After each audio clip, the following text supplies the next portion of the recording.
ANA eLearning Academy is brought to you by CDN Graysheet, a trusted source of rare coin and currency valuations since 1963.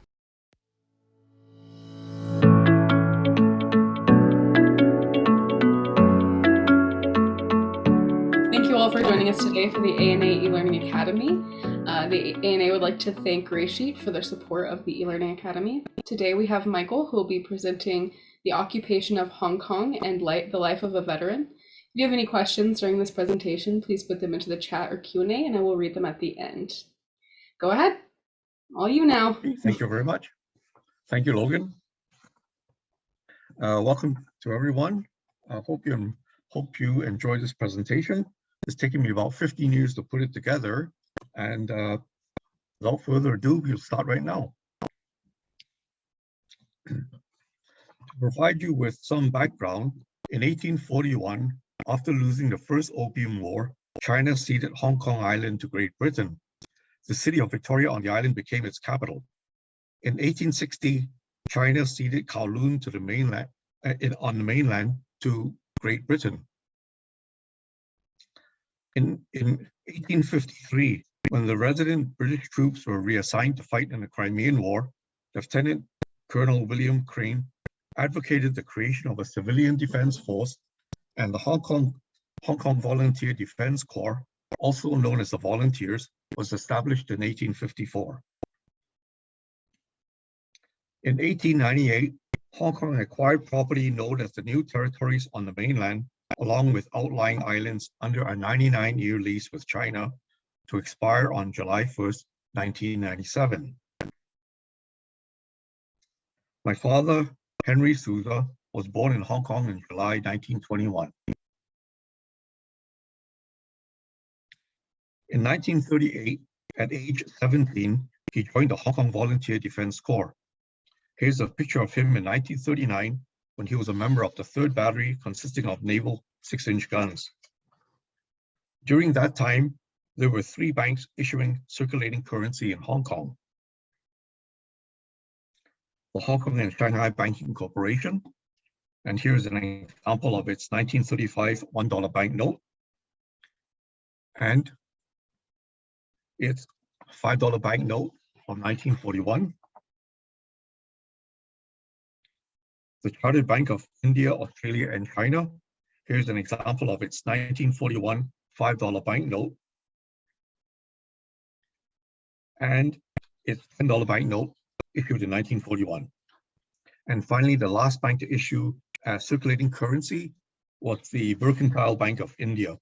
And here is an example of the $5 note issued in 41. The government of Hong Kong also issued its own notes, and here's an example of the $1 note issued in 1940 and 1941. Excuse me. At that time, there were only 3 coins in circulation: the 1 cent, the 5 cent, and the 10-cent coin. All coins were minted in England and shipped to Hong Kong. When war began in Europe in 1939, Japan had already been at war with China since 1937. To protest the invasion of China and to curb its military expansion, an oil embargo was imposed against Japan. Hong Kong newspaper accounts from 1939 hinted that war with Japan was inevitable. Sometime between 1939 and 1941, my father was posted to the Field Ambulance Unit of the Volunteers. On February 26, 1941, Hong Kong issued 6 stamps to commemorate the 100th anniversary of British sovereignty over Hong Kong. Almost a year later, the Japanese army would celebrate its occupation of Hong Kong.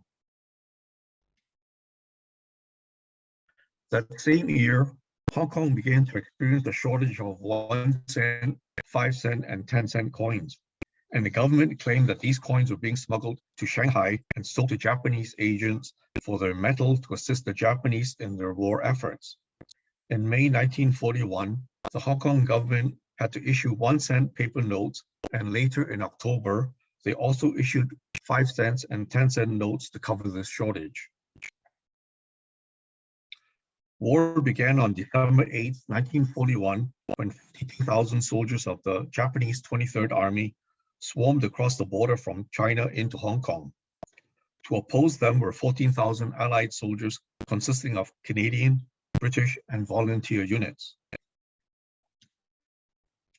In 40 hours, they overcame the defenses held by British forces along the Shinmun Redoubt, which is over here, this jagged red line, and the Gin Drinkers line defined by the zigzag lines on the map. So here's the Shinmun Redoubt, and here was the Gin Drinkers line.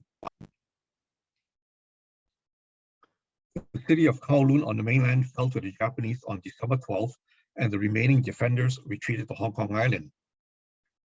If any of you have been to Hong Kong, you'll recognize this clock tower as belonging to the Star Ferry company, which is still up.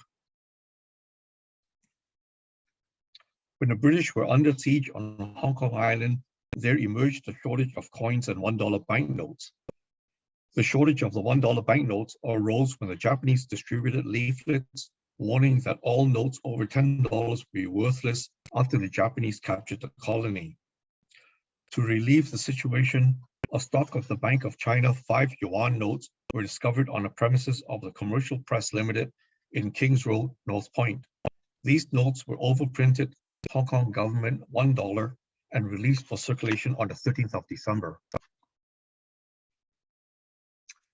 The Japanese successfully invaded Hong Kong Island on December 18th and split the Allied forces consisting of British units, Hong Kong Volunteer Defense Corps units, and Canadian troops. It was during one of the battles on December 19th that Sergeant Major John Osborne of the Winnipeg Grenadiers was posthumously awarded the Victoria Cross when he threw himself on top of a Japanese grenade to save his men. This was the only Victoria Cross awarded during the battle. By December 24th, the Japanese had captured most of Hong Kong Island.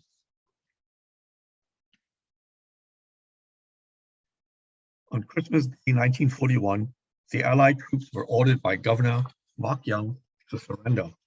The order reads to Brigadier Wallace, the GOC, which means Governor Officer Commanding, authorizes me to state that the white flag will be hoisted and all military operations will cease forthwith. You will consider yourselves prisoners of war. Issue orders to all commands to cease fighting. Steward for GOC, British forces in China.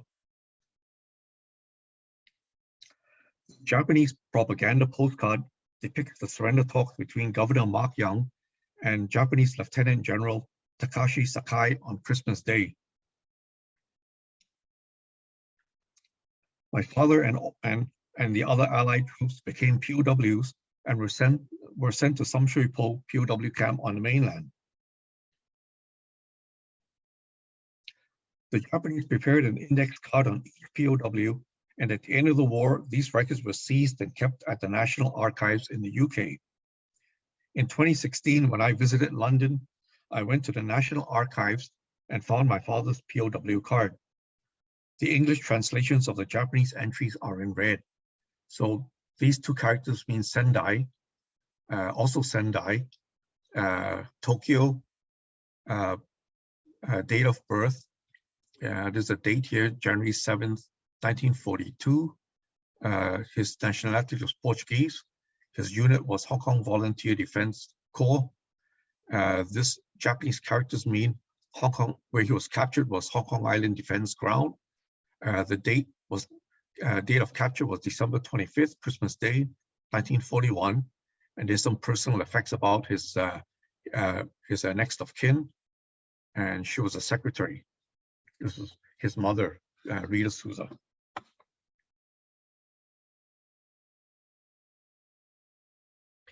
The reverse also provides details of his incarceration. The middle of the card states that on July 25th, 1943, he was hospitalized for chronic bronchitis and was discharged from hospital on August 13th, 1943. The top of the card indicates that on May 14th, 1944, he was transferred to the Tokyo Camp Administration from Hong Kong, and later on April 14, 1945, to the Sendai Camp Administration. The bottom of the card states that on September 9, 1945, he was transferred to Captain Candlewood at Port Yamato. I will have more on his life. I will have more on this part of his life later. This photo shows Lieutenant General Sakai entering Hong Kong on his victory parade. He became the second military governor of Hong Kong until February 1942 and retired from active service in 1943. Kaneo Inui was a second-generation Japanese Canadian born in Kamloops, British Columbia. He was studying in Japan when the war began, and in May 1942, he was recruited as an interpreter and sent to Sam Shui Po prison of war camp in Hong Kong. Inui was also a member of the Kempe Tai, the Japanese equivalent to the German Gestapo, and was particularly cruel towards the Canadian prisoners. The prisoners nicknamed him the Kamloops Kid and Slap Happy due to his penchant for slapping prisoners for no reason.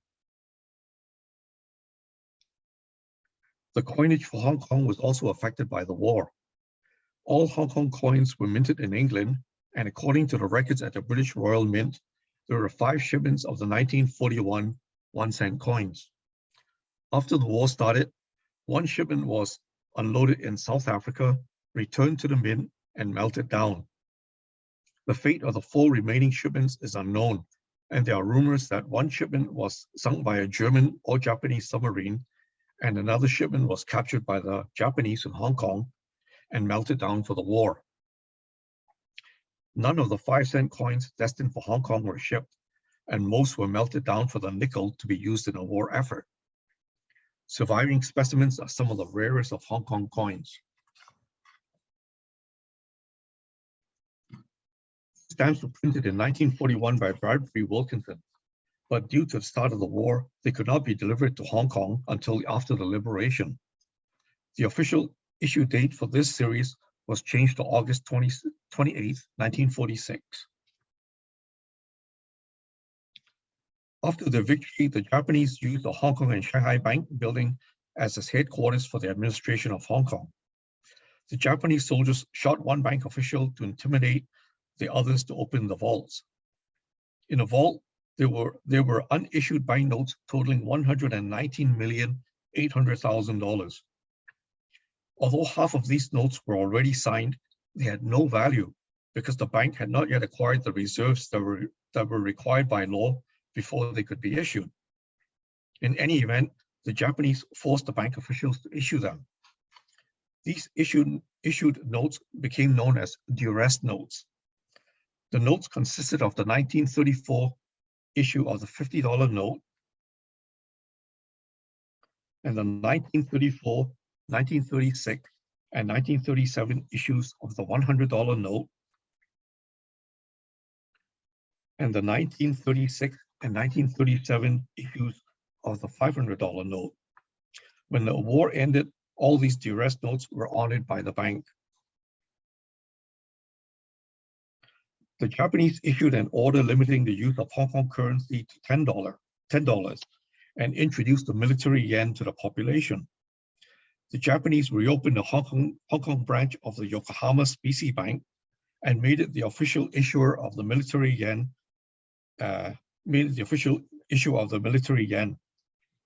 Citizens were required to exchange the Hong Kong currency at a rate of 2 Hong Kong dollars for 1 military yen.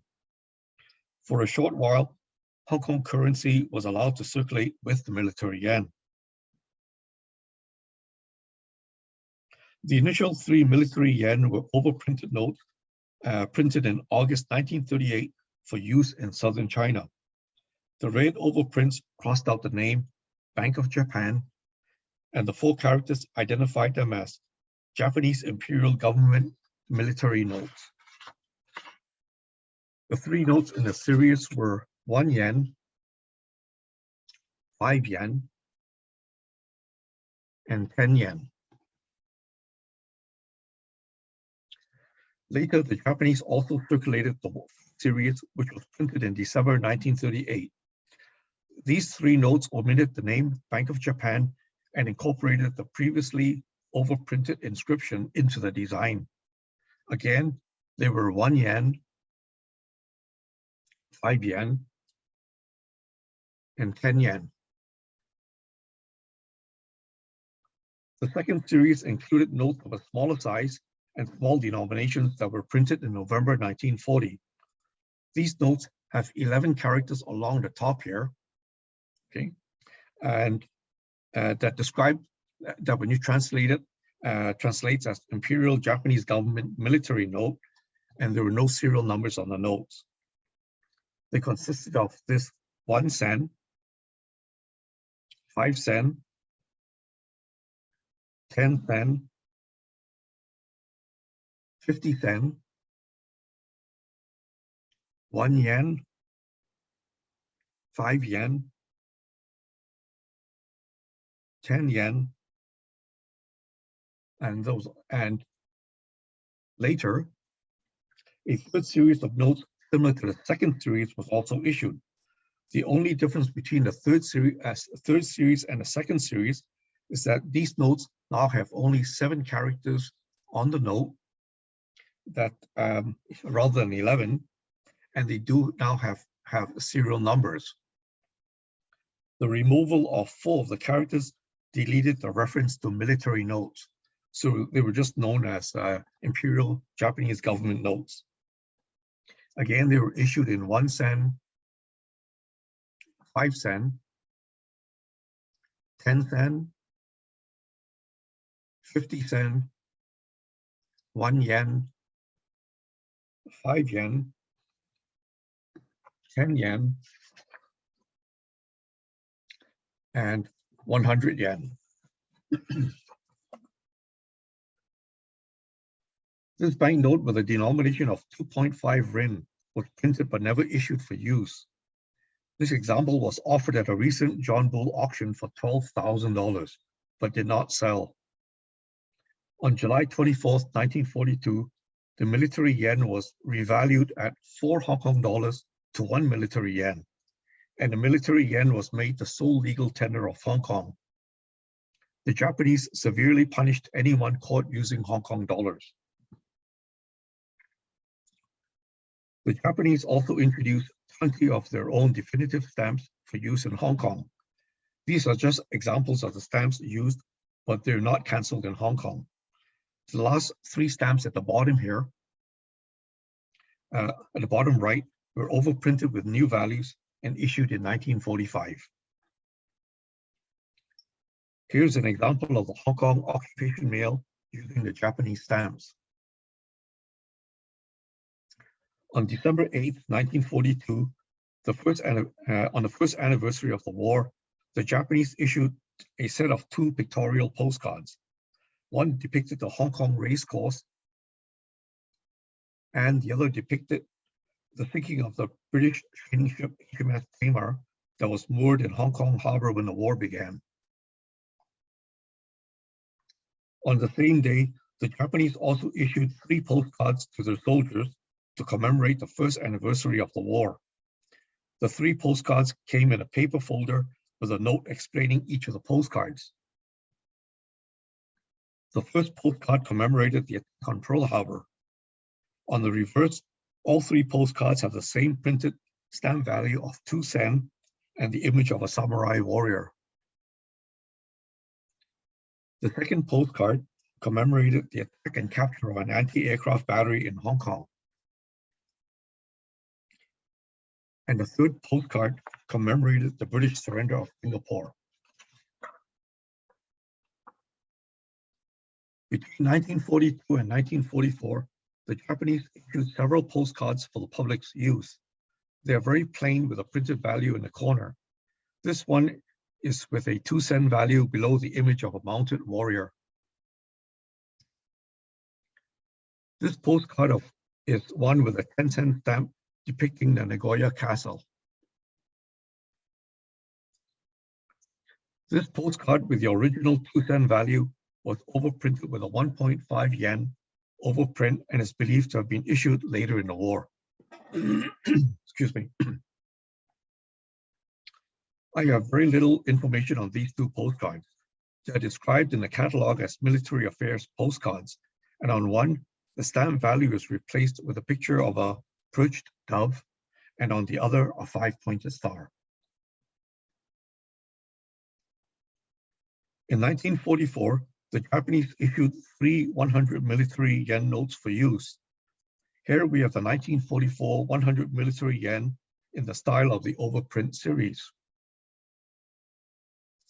And that was followed by the 100 military yen notes printed in yellow-green in the style of the first series. And lastly, the first series 100 military yen printed in black.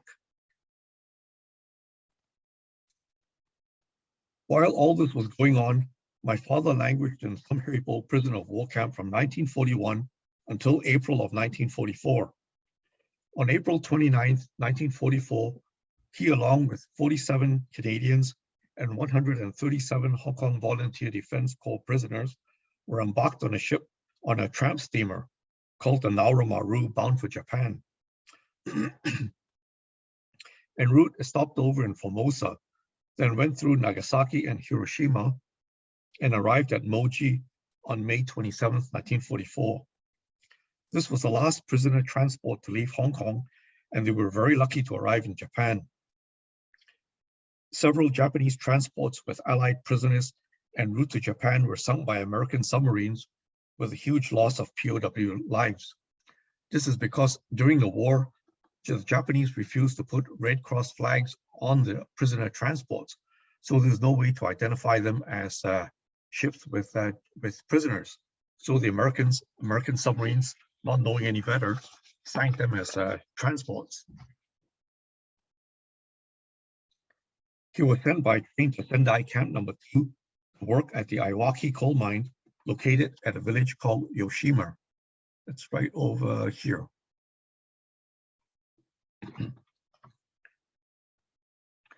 There they mined coal in 2 12-hour shifts. Every night, each prisoner was allowed to bring back a 1-pound lump of coal to heat their barracks.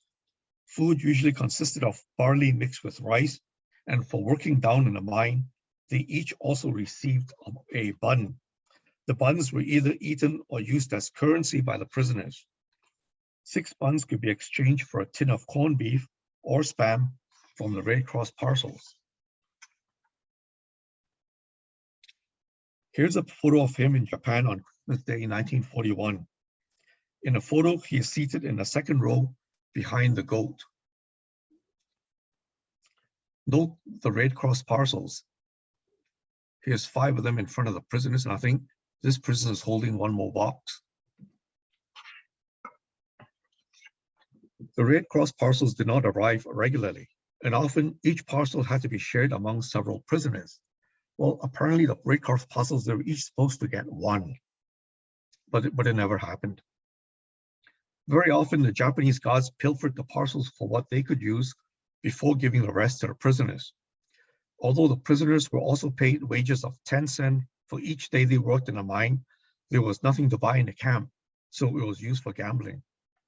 The prisoners very often also used cigarettes from the Red Cross parcels as currency to acquire items from other prisoners.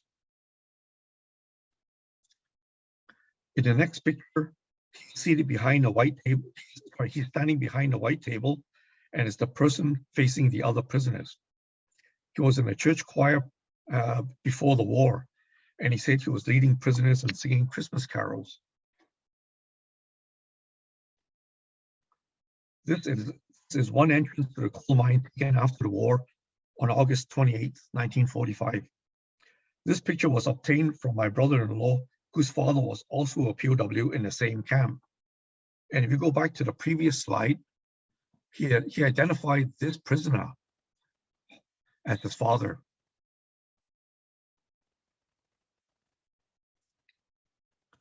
On August 15, 1945, Japan ceased hostilities, and I have 2 photos of my father taken on August 28, 1945. In the first photo, he's seated in the front row, 3rd from the right, wearing the hat.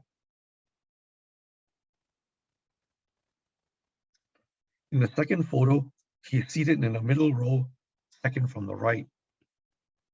At that time, he was 24 years old, and he told me he only weighed 80 pounds. At war's end, the Japanese were asked to prepare a roster of prisoners in each camp. I found a copy of the Sendai Camp No. 2 roster on the internet. This excerpt lists my father third from the bottom as prisoner number 179. If you notice, there are two other Souzas listed. There's a Leo Souza underneath him, and underneath Leo, there's a Roberto Souza. These were both his cousins.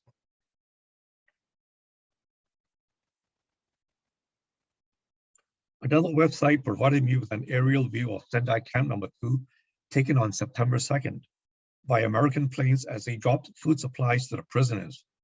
Sadly, on that day, my father told me that one American prisoner, Sergeant Joseph Sarata, died when one of the food pallets tore away from the parachute and hit him. The camp was liberated on September 7th and evacuated on September 9th. According to my father's POW index card, he was handed over to a Captain Candlewood at Port Yamato. Some of the ex-prisoners were taken by train down to Yokohama, where they were processed for repatriation. This picture of aircraft carrier HMS Colossus hangar shows the cots laying out to accommodate the former POWs. En route to Japan, the planes were pushed over the side to create space. This picture also came from my brother-in-law's files. The former POWs were taken to the Philippines for rest and recuperation for 2 weeks before being repatriated back to Hong Kong.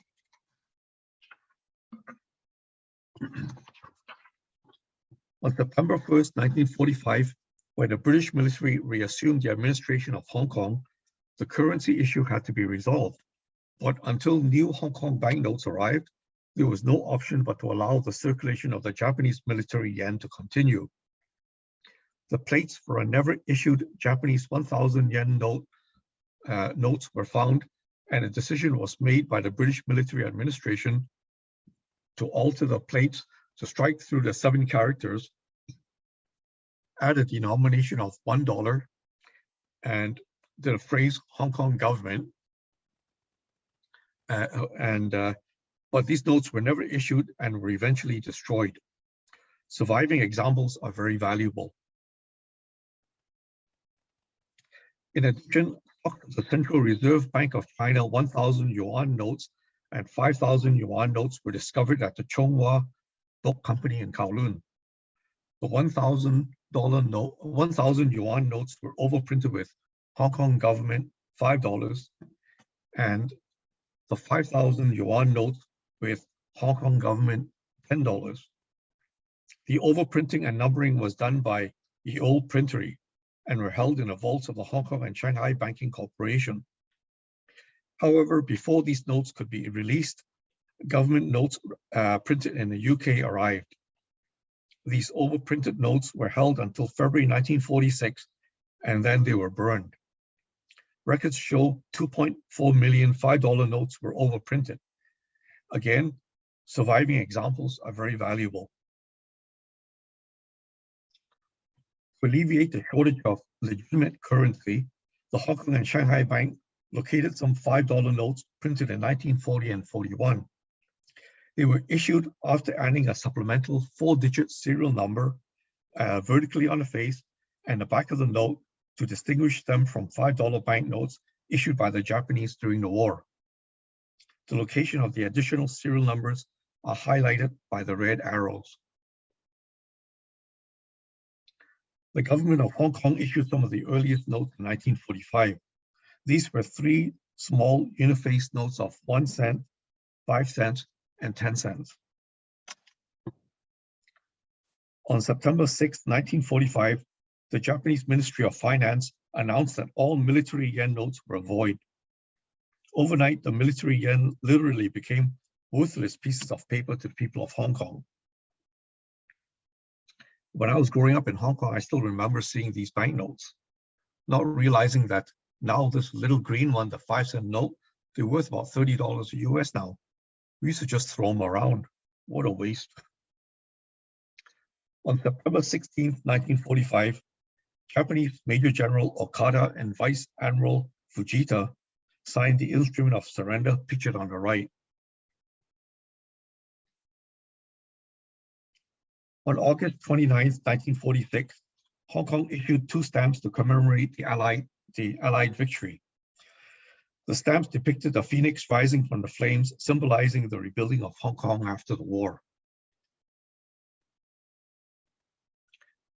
So what happened to Kaneo Inouye, also known as the Kamloops Kid?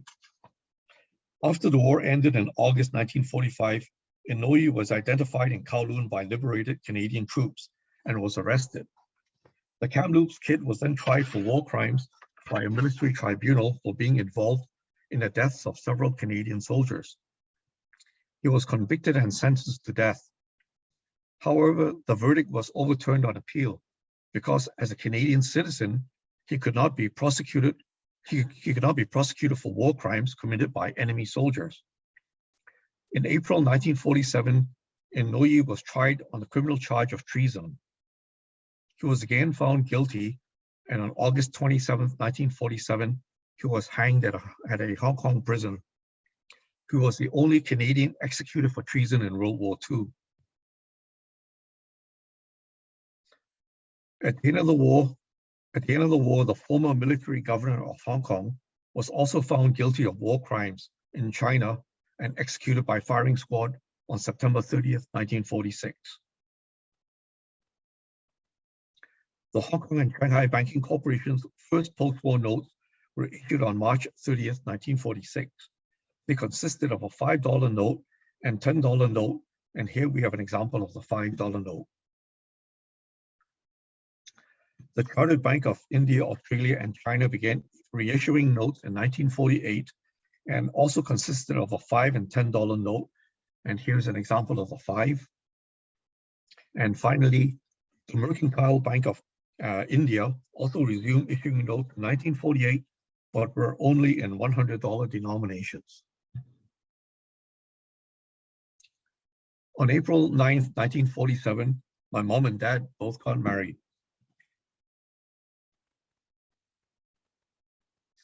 In 1949, he was a member of the renamed Hong Kong Defence Force and became a marksman. In 1951, the Hong Kong Defence Force was granted the title Royal Hong Kong Defence Force. In 1961, the unit was renamed the Hong Kong Regiment, and in 1970 to the Royal Hong Kong Regiment. On September 8, 1951, 49 nations signed the Treaty of San Francisco. It officially served to end the Second World War with Japan, and it became effective on April 25, 1952. Under the terms of the treaty, Japan agreed to reimburse the occupied nations and under Article 16, agreed to donate £4,500,000 to the Red Cross for POWs that suffered undue hardship. Remember Article 16 because it becomes relevant later. Between 1950 and 1967, my father entered numerous local shooting events and won over 200 awards. He became one of Hong Kong's premier sportsmen. In 1958, Japan hosted the Third Asian Games in Tokyo and issued this first day cover with 4 commemorative stamps to celebrate the event. My father returned to Tokyo, this time as an athlete, representing Hong Kong at the Third Asian Games. He's pictured second from right. At the Games, he won the bronze medal for Hong Kong in rifle shooting and is pictured on the podium. Here's a picture of his bronze medal and the third diploma which accompanied the medal.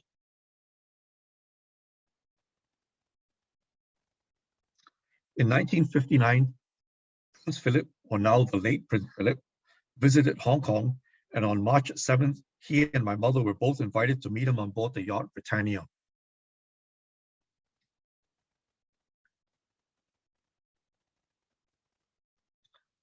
In 1960, he represented Hong Kong at the Olympic Games in Rome.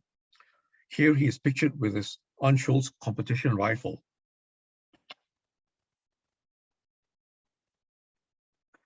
The Hong Kong Olympic contingent only consisted of 5 athletes, 4 shooters and 1 swimmer. That was it. And here's the Hong Kong contingent entering the Olympic Stadium in Rome. My father ranked 44th in his event. Italy did not issue any coins to commemorate the Olympics. Instead, they issued the following commemorative stamps and postcards, and my father had them mailed to himself at the Olympic Village. This is set number 1 and number 2. Here's set number 3 and number 4. And here you can see he's got his name addressed to him at the Hong Kong Contingent, Olympic Village, Rome, Italy. And finally, here is postcard number 5. Prior to the start of the 1964 Olympic Games, my father was one of 7 athletes interviewed for an article called The Tokyo Games, and it was published in the October 1964 issue of Sports Illustrated. He again represented Hong Kong at the Olympic Games in Tokyo and ranked 39th in his event. Japan issued 2 silver coins, a 100 yen and a 1,000 yen, to commemorate the 1964 Olympics.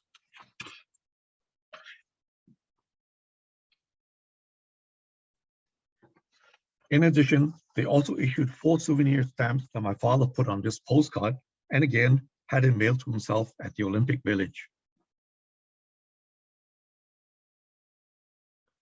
In 1966, he represented Hong Kong at the 5th Asian Games and came in 5th in his event.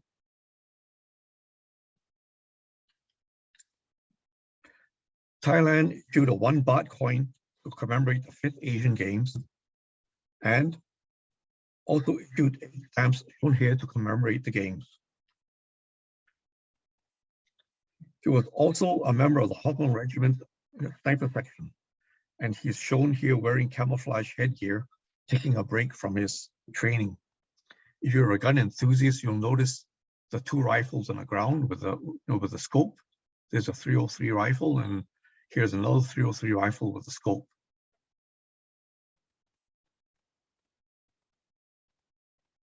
Here we have a picture of him with all his trophies.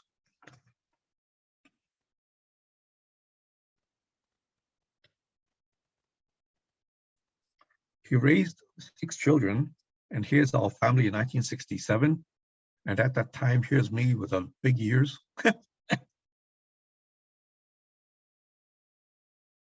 In 1968, our family immigrated to Vancouver, Canada. Because he was one of Hong Kong's noted sportsmen, his departure was reported in the newspaper. If we did not immigrate to Canada, he would have represented Hong Kong in the 1968 Olympic Games in Mexico City. In 1972, my parents celebrated their 25th wedding anniversary. One of our proudest moments in our family was obtaining our Canadian citizenship in 1973. In September 1974, my sister gave birth to her first son, and my parents became grandparents. This picture was taken on Christmas Day, 1974. 5 months later, in May 1975, he died of a heart attack at home. He was aged 53. But that's not quite the end of the story. On Christmas Day 1991, the UK issued this cover to commemorate the 50th anniversary of the capitulation of Hong Kong. The issue was limited to only 750 covers.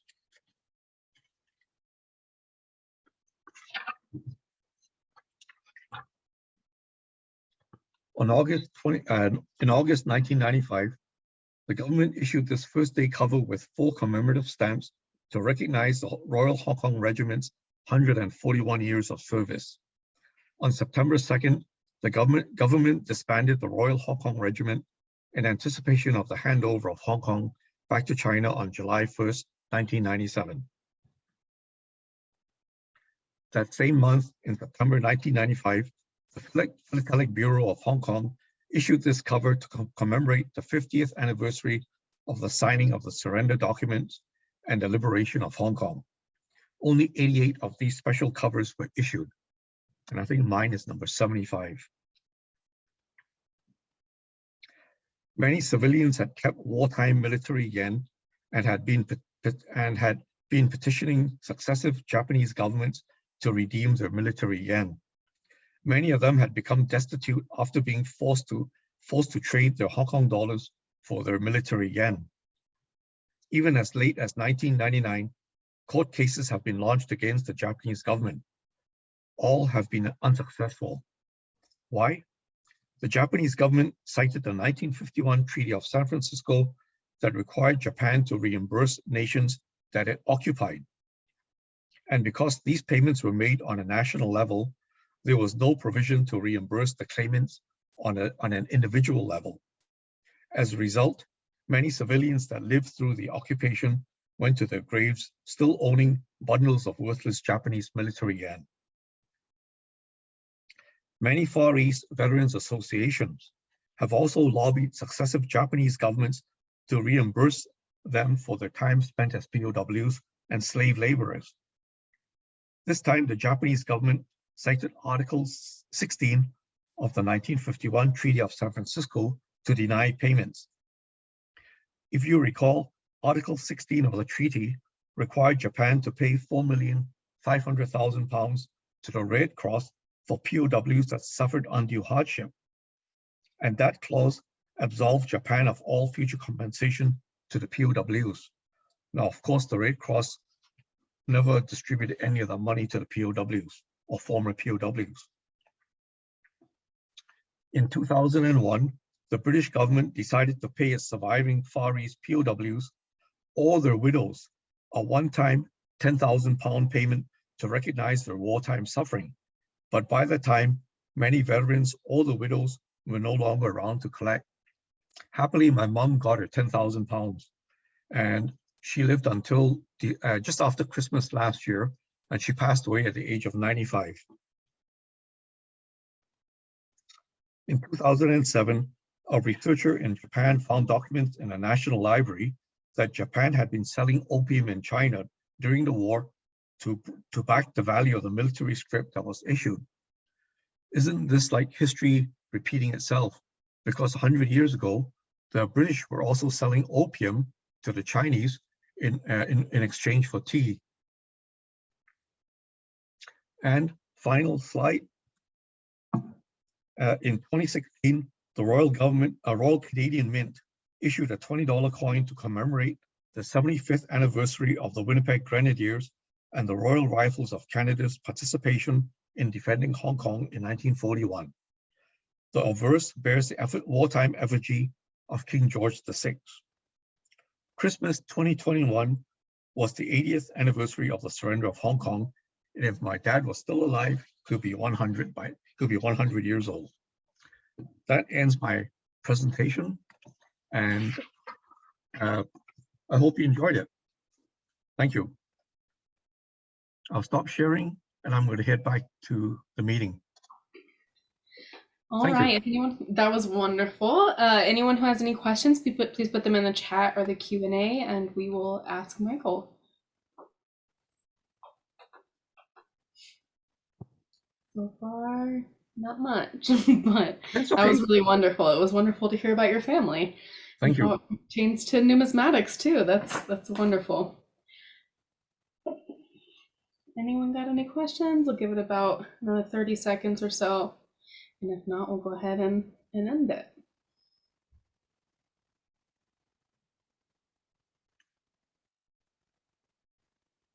Oh, there's one. Why is Hong Kong currency denominated in dollars, not pounds? It was Hong Kong dollars. they were issued in Hong Kong dollars. Even though they're under the British, they issued their own currency, and they also issued all the money was just issued in dollars and cents. All right, not a question, but I think I'll read it. Thanks a million. That was the best presentation on numismatic history I've ever had the pleasure of attending.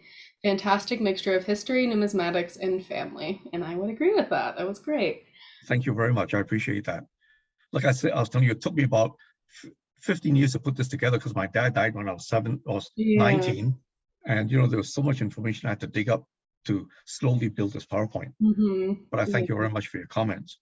That's great. Okay, well, it looks like that's all the questions. Thank you again, Michael, and thank you again to Graysheet for their support of the eLearning Academy and making this all possible. If you guys have any other questions, you can reach out to me and I can get them to Michael. Otherwise, you guys have a great rest of your day. And thank you again, Michael. That was wonderful. Thank you very much.